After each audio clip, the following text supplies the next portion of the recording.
sunrise fireworks include Saturn coming back around closer to being an evening planet, Mercury and Venus dancing low in the evenings, and some magic between the Moon and Spica making one of them disappear. Hi everybody, I'm Rob, your Last Minute Astronomer, bringing astronomy to normies and nerds with little time to spare.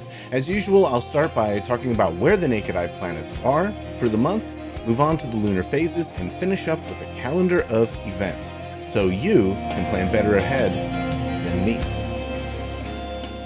So let's talk about the naked eye planets. We'll do sunset, then throughout the night, and the morning. So let's start with the sunset. We finally have a little excitement in the evenings, okay?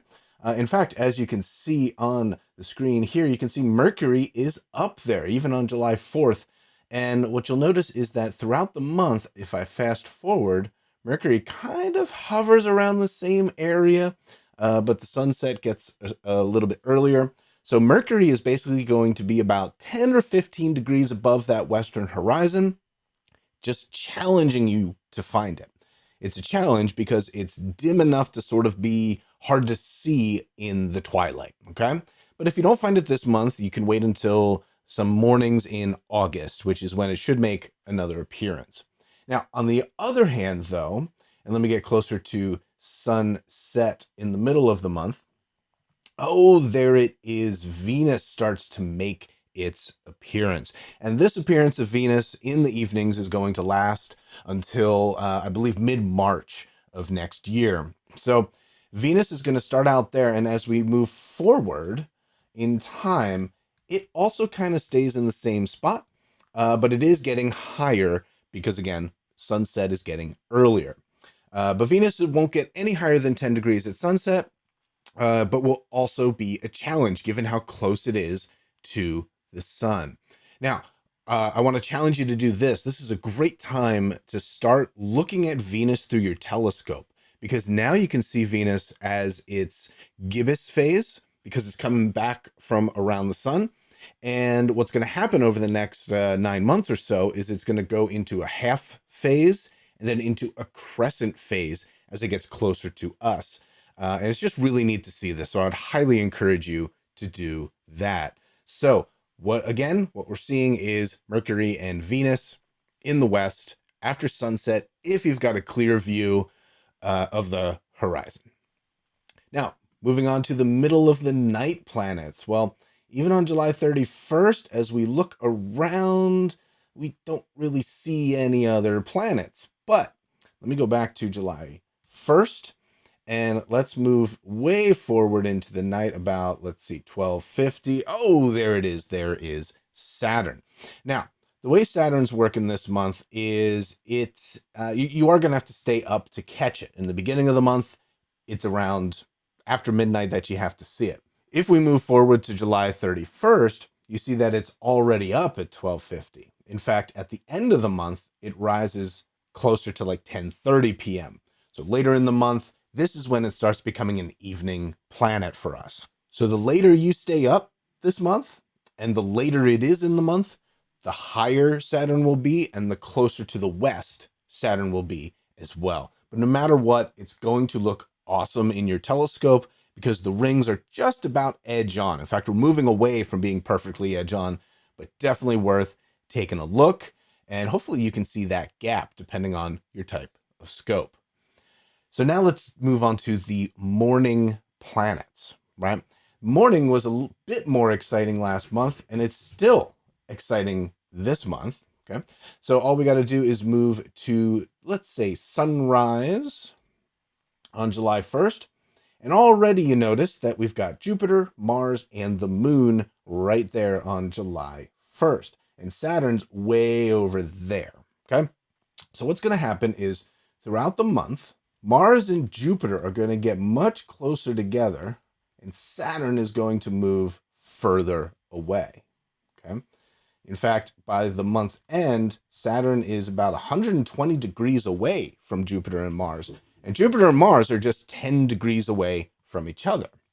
At the beginning of the month, Jupiter and Mars are about 20 degrees or more above the horizon. Jupiter's right above the east. Mars is up and to the right of that by about 22 degrees.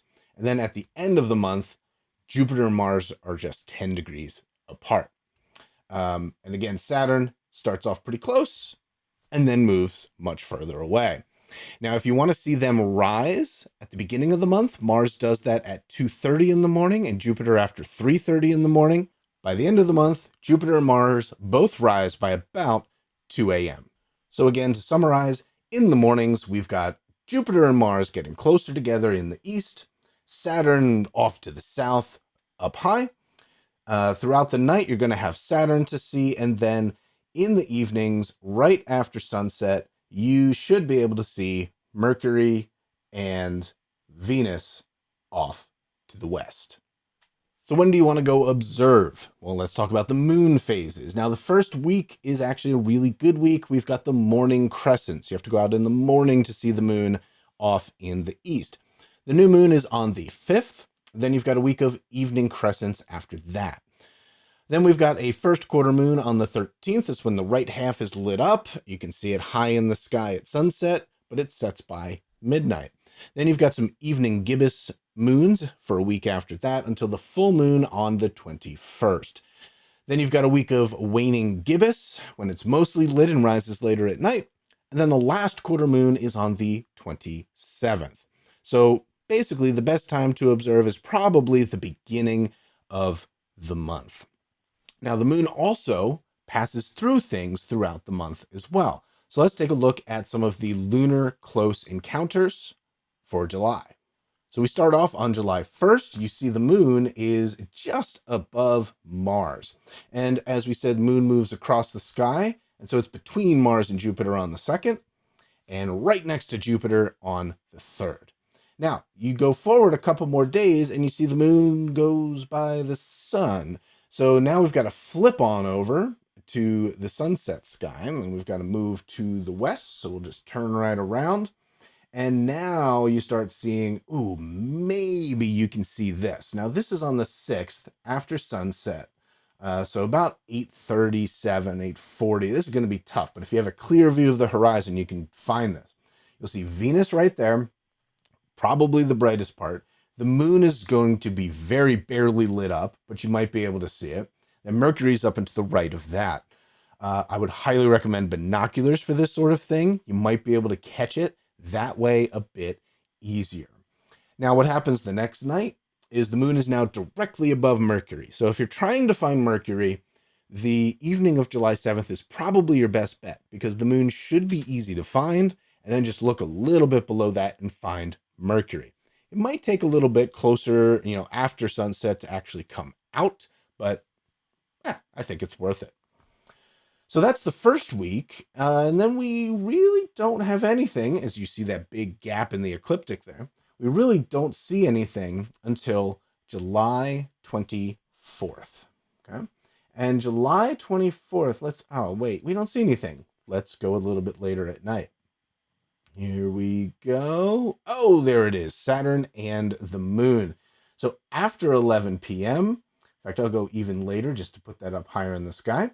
You should see Saturn to the right of the moon, okay, on the 25th. So 24th, the moon's over here, Saturn's to the left. On the 25th, the moon is moved to the left of Saturn. Now, if you recall, there were some other planets hanging out. Oh, there they are, Mars and Jupiter. So what we do is we fast forward a couple days, and oh, look, there's the Pleiades too. That's going to be kind of cool. So July 29th, the moon is starting to creep in, and then the 30th is when it gets a bit more interesting because you've got the moon, Mars is below it, and then Jupiter is below that. Jupiter's probably going to be brighter and easier to find for you. The moon will be the easiest part. And then it should be not too light polluted. You should be able to see the Pleiades up there as well. Definitely worth trying to find on July 30th. And then on the 31st, the moon moves to the left of Jupiter. So you've got this little, smile of the Pleiades, Mars, Jupiter, and the moon. Get up after 2 a.m. to see this. Look east-northeast, and it should be quite a pretty sight. Now, the big event for this month really works for North America and Central America. It is the occultation of Spica. Occultation means covering over, blanking out. And this is not so common. I usually hear about one of these a year. And I have a link in the show notes for finding timings for your area. They have numbers for not every single, but a lot of cities on the planet. But the gist of it is that North and Central America will be able to watch Spica, the brightest star in Virgo, just wink out as the dark side of the moon comes in and covers it up. Now, let me show you. Now, I live somewhat near Harrisburg in Pennsylvania in the United States. And so what I've got here, we're looking west-southwest, looking at the moon. Let's zoom in so it's actually to scale, okay? And what we see is the moon. Let's see, this is 11 p.m. I've got to move forward a bit. So I would get out there by 11 p.m. just to get myself set up, get my eyes a little dark adapted. And as we move forward in the minutes, you notice the moon gets closer and closer to Spica, right? And right around 11:24 is when, boop, it's going to just disappear, right? And that's pretty awesome. You don't normally see that, okay? Get a telescope, take a look, and see if you can find exactly when that happens.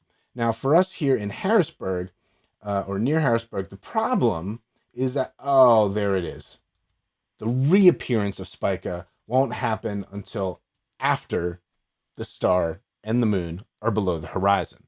I did a little investigating, and it looks like if you're west of the Mississippi, you should be able to see the reappearance as well.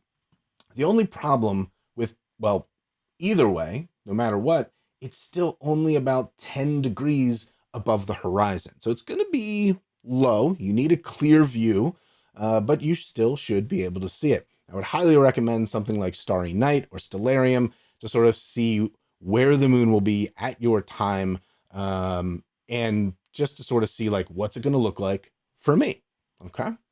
So get out there on July 13th and see if you can see this star just disappear. It's pretty cool, pretty cool. So that is it for the month of July. If you find the advanced notice of this night sky helpful, please support this work by finding Last Minute Astronomer on Patreon. And don't forget to follow Last Minute Astronomer on Facebook and Instagram. So, till next month, I'm the Last Minute Astronomer, wishing you very fruitful plans and clear skies. Music was produced by Deep Sky Dude and used with permission.